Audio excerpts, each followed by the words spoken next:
Good morning, PTO Nice Daily Show. How's it going? I am Dr. Lindsay Huey, one of our lead faculty for extremity management, along with Dr. Mark Gallant and Cody Gingrich. It's nice to see you all this morning. I am coming to you from Manitou Springs, Colorado. There are some mountains peeking in the background. This Clinical Tuesday, I am going to be chatting with you all about the stimulus of suffering and how in our folks in particular with knee and hip OA can transform their current suffering to a strength. But I'll tell you, it's not by giving up suffering, it's by transforming it. So we will take on this challenging subject today and consider how the suffering stimulus produces growth and satisfaction. But before we do, I would love to tell you about some upcoming courses that Mark and Cody and I have in the extremity division because there's only a handful of courses to catch us in 2023. So, coming up is we are in Amarillo, Texas, September 9th and 10th. Mark will be there, so there are still spots left. Join him. And then September 16th, 17th, we'll also be in Cincinnati, Ohio. Moving into the fall, in October 7th and 8th, Cody will be in Rochester, Minnesota. So that'll be his first lead course. Join him. He is going to crush that. He has been on the extremity management team and ICE team for so long. He brings such a wealth of knowledge. So that is going to be a blast of a course if you are nearby. And then Ridgefield, Connecticut, I added that course about 3 to 4 months ago. I'll be there with Melissa Reed. It's a really rad CrossFit gym, CrossFit 203. Lots of spots there, so join us. And then just a couple more opportunities in November and December. So check us out on ptlnice.com. But to the topic at hand. So I've come on here the last few months really chatting a lot about hip OA and knee OA and kind of that underlying systemic struggle that they have. And so, in particular, we're going to talk about the mental, physical struggle that they go through.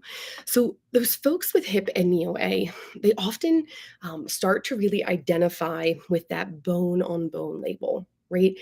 Osteoarthritis becomes who they are. It's how they plan their day.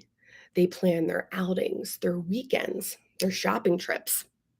It's all planned around how long a distance to walk, their energy level, the amount of steps that might be on board wherever they're headed, how much pain they might be in, how much medicine they might have to take to get through that, or how much they'll pay for it later. So they are considering all of these factors. And it all comes back to like that label, that diagnosis of, oh, I have osteoarthritis. And this starts to really dictate their whole life. And it starts to creating quite a bit of disability, limiting their interactions socially. It monopolizes their mental and emotional capacity a bit, and they're struggling. They are suffering. And this is on top of their pain, right, in their knee or hip joints and in other areas in their body because they're walking with antalgic gait patterns. It's not just the physical impairments, right? Range of motion and strength. They are suffering physically and psychosocially. And we have to recognize this if we want to make an impact. And what's strange is that this suffering becomes a sort of comfort for them because it's familiar, right? This is now their identity. We often associate comfort in our society with happiness and well being. But there's really this intriguing paradox that you start to become comfortable in your current suffering because it is familiar. And this happens to our folks with hip and knee OA in particular. Their suffering becomes their comfort. It's what they rely on to dictate their life. Their whole identity is around the suffering. So the reason they don't go to the grocery store anymore, that they have their cousin do their shopping for them, the reason they ride the motorized cart and don't walk through the store, the reason they don't take that flight to see their daughter because they can't help bear the thought of walking to that plane and the pain that'll cause, or maybe the embarrassment of being pushed in a wheelchair. that they're missing their bingo nights, birthday parties of family members, their church Bible studies. They're not able to mow the lawn anymore. They need their nephew or their grandson to do it. They're not doing their exercises because they hurt. They don't want to do them. They'd rather watch their shows. They're not going outside and enjoying the weather. This is suffering. And it becomes this holding pattern of inactivity and excuse, which leads to what? It leads to more suffering. The familiarity of that routine to stay home, to not exercise, um, to eat out, maybe because it's convenient, because they no longer can stand to make a whole meal. This becomes comfortable. Folks are suffering though in another way with these choices, right? They're missing out on socializing. Their joints become more immobile the less they move. They become more painful with less activity. And then plus that sequelae of untangible systemic inflammatory changes that are happening when you stop moving, right? Physically. And then we can't even put a tangible thing on the mental emotional changes that are happening internally and possibly affecting their ecosystems. They will not only stay in these patterns, think about your patients with hip and knee OA, or really anyone really suffering in any diagnosis. Folks tend to find solace in it. We are creatures of habit, humans, right? And we stay in these holding patterns of suffering. Our job, we need to create a novel suffering stimulus for these folks. We have to help them see there's this opportunity challenge before them. And guess what? They're going to continue to suffer, right? But in a different, more productive way, right? And what I mean by that, it's doing your exercises regularly, getting 30 to 60 minutes of physical activity regularly. These things, planning a meal so you don't eat out, or having someone come over help you prepare that meal, things that are outside of comfort zone. Well, our job is we have to show them the dividends of adapting and learning and evolving lifestyle behaviors. They can change their activity level little by little. They can change their diet and nutrition, their fueling. They can change their hydration. This will all be hard. It will cause some suffering shifts, right? Because of the planning and the change associated with changing those behaviors, like waking up early to do exercises, right? If there's someone that works full time and they just say, I don't have any time to do my exercises for my hip and knee. It might be helping them develop a routine to take their vitamins or hydrate. It might just be asking for help, right? To have an exercise buddy in the morning to walk with. But these all take effort, and it takes getting out of that comfortable routine of sitting, right? And doing less. It will definitely take failing, right? Patience, it's hard when you make lifestyle changes. Think about yourself, right? It's hard to make diet and lifestyle changes in nutrition, like eating more protein, drinking half your body weight in ounces.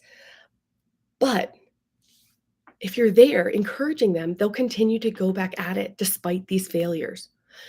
All of this causes some amount of suffering, right? This change out of normal routine to shift to more healthy lifestyle behaviors. It's one that involves sacrifice, but they have to be novel. It has to be something different, not their comfortable suffering. We have to try to challenge and force adaptation and learning and evolution surrounding their ecosystem, not just in their home program. And this ultimately leads to the patient's autonomy, right? Showing them that a healthier, stronger version of themselves is more resilient despite some short term suffering. If you can be there to encourage them, right, when they do fail, this helps produce fortitude and resilience. And this can't be measured on an NPRS or KOS. I can't tell you an MCID of encouraging someone and the dividends associated with this. But if we can be there, right, to help them get back up on the saddle, maybe they take off they're doing great for a week with their physical activity, and then they hit 3 days in a row where they don't, and they just don't feel like it. We have to be there to encourage them.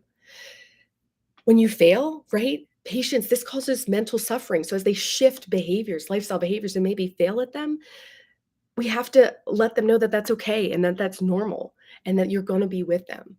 But this is better than sitting on the couch, not going out with your friends, planning your life around your osteoarthritis diagnosis. Our patients are not their diagnosis. They are not their label. And they have to believe that. We have to help reframe that. And I've talked about that in previous episodes you can check out. But the patients, they are the sum of their choices. And we have to let them know that. We have to make them make better suffering choices. It is not okay if they miss doing their exercises, right? Those 3 days, I'm not going to tell Nancy or Marilyn it's okay. I'm going to say, we need to get back at it, Marilyn. We need to get back up on that saddle. They need someone to tell them it's not okay. Along the way to this suffering and accountability, there's healthy byproducts, right? Like forming new connection as your PT, right? As their healthcare provider. Maybe it's a family member that they're eliciting to help them be accountable to eat a little bit healthier diet or to drink that extra glass of water. We all need help and accountability to get through hard things. And so help them realize that this is also an opportunity for connection, to change their outlook and how they even connect with others around them. The suffering stimulus creates change. Your values of the patient priorities start to shift. I keep saying suffering stimulus, and that's because in our course we talk a lot about dosage stimulus. In particular, we talk about it in the physical realm, right? Like when we talk about strength, we say this is for functional confidence and competence or performance dominance. We work at this at 5 reps, 5 sets, greater than 80% 1 rep max intensity. We're working so hard we need a 3-minute rest break. We are doing this 3 to 4 days a week.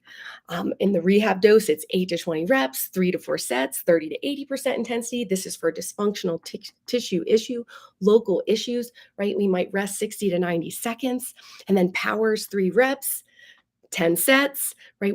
Requiring a 3-minute rest break because we're taxing the CNS to use strength quickly, right? Power is force times velocity, right? These all have standard definitions and reps and set schemes and frequency. The suffering stimulus is a little bit different, right? This is an intangible dose, but this is a dose that pushes a human outside of their mental and emotional comfort zone. It shifts their values and their priorities in their time choices, their nutrition choices, their exercise choices, lifestyle choices, even your friend choices. Some friends have to go, right? If they're the ones you're drinking with on the regular, and that tell you to eat that extra piece of cake and those cheese fries, right? We might need to change our circle, and that might even involve some family ties, right? Our activity choices will change, and there is a certain amount of suffering associated with that. The suffering stimulus frequency, it's a daily commitment.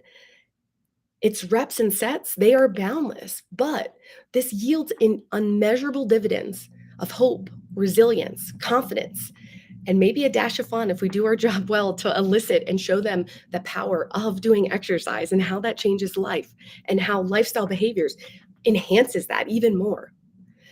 The suffering stimulus, it's a life-altering dose that we don't talk about enough. It's our job to show our patient that they can do this and support them in this journey.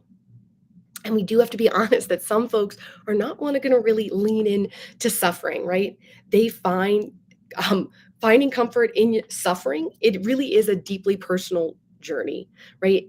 I want you to know this isn't about glorifying pain. I hate the saying "no pain, no gain." We don't say that, but this is about recognizing that resilience and growth emerge from life's difficulties, from one's sufferings.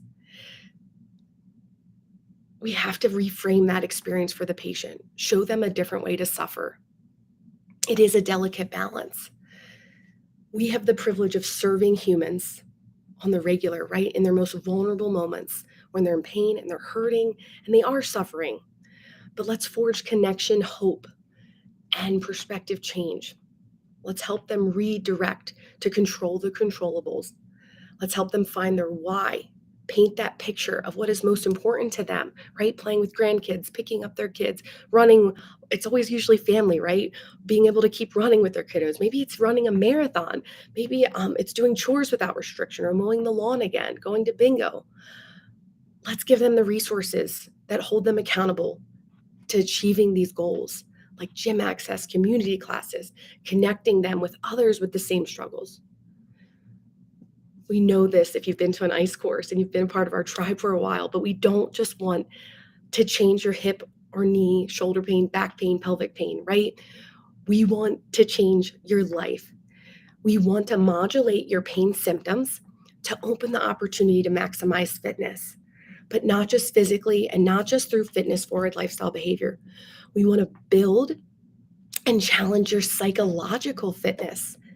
We have to help our humans break their routine suffering for a novel suffering stimulus that challenges them not only physically, but mentally to lean into hard, think mindset, lifestyle shifting behavior that yields a more healthy human. I want you to not only think about humoring suffering with hip and knee OA patients, but even consider yourself. Is there some comfortable suffering that you're currently taking part in that you maybe need a shift in to more productive suffering? Maybe it's tracking your food. Maybe it's getting in zone 2 work more. Maybe it's actually taking a rest day if you're a workoutaholic, right? And allowing yourself dessert once a week. Consider how you can shift your patient to a suffering stimulus that changes their life. And think about in your own life as well. Thank you for joining me this Clinical Tuesday. And if you feel so inclined, share with me some ways that you have helped invoke the suffering stimulus personally or in your patients. The suffering stimulus is always a catalyst for change if you let it be. Happy Tuesday, folks.